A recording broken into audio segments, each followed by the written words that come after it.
Thank you for tuning in to day 14 of Redefining Image. I am so grateful to have made it to day 14. And, today we're just going to recap the week of prayer that we had. And, I hope that, delving into some of those scriptures and, hearing some of my real life examples were useful to you, in drawing closer to the Lord. Something I always think about is how many Christians really struggle in their prayer lives. In fact, there are many churches which do not foster praying congregation because they don't have regular prayer meetings or prayer ministries. In fact, I remember going to a church many years ago that didn't have one. Like, they just didn't have a prayer ministry. And I had come out of, as like a visiting member of that church, and my prior church had a robust prayer ministry, so robust that there were people literally praying around the clock, like 24/7. And I was part of that prayer ministry. And I remember, sitting sometimes for 2 or 3 hours, just waiting for people to call in to prayer. But we would also get a ton of prayer cards. I mean, tens of thousands of prayer cards that we would bring before the Lord. And so when I went to this new church, it was confusing to me that they didn't have a prayer ministry. They were so much smaller too, so it didn't make sense.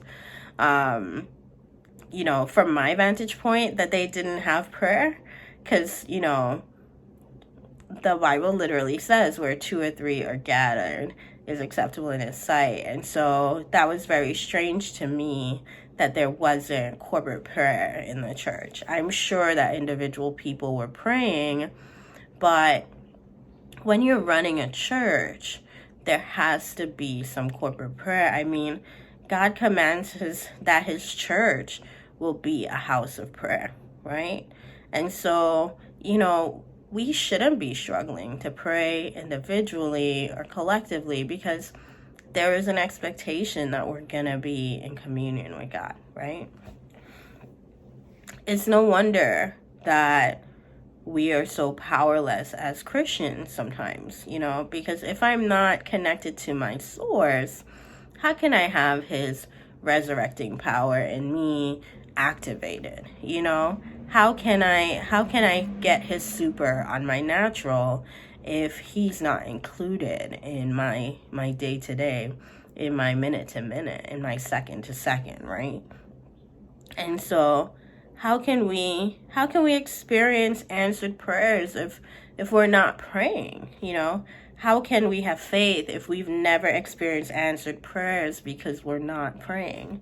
How can we have the power and influence God has stored up for us if we do not seek His face earnestly?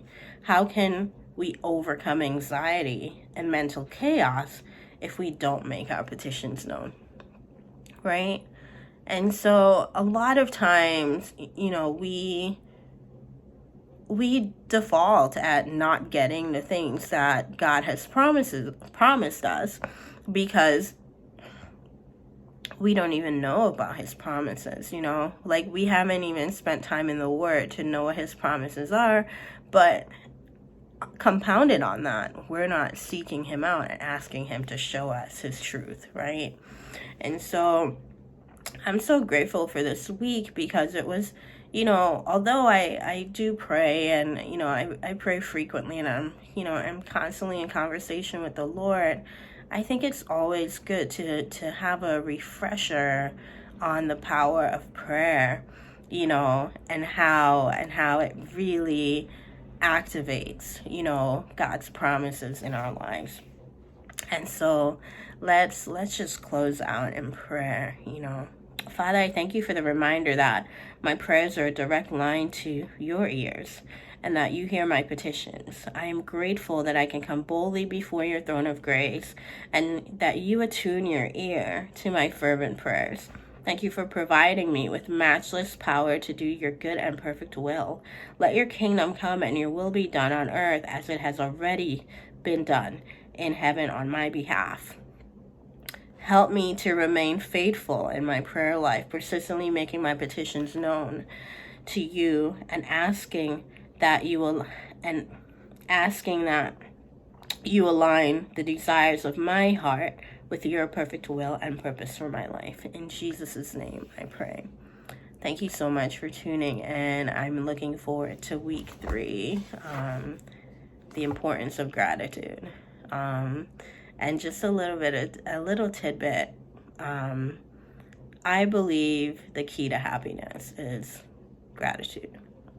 And so we'll talk more about that over the next week. And I look forward to making these future videos. Have a good one.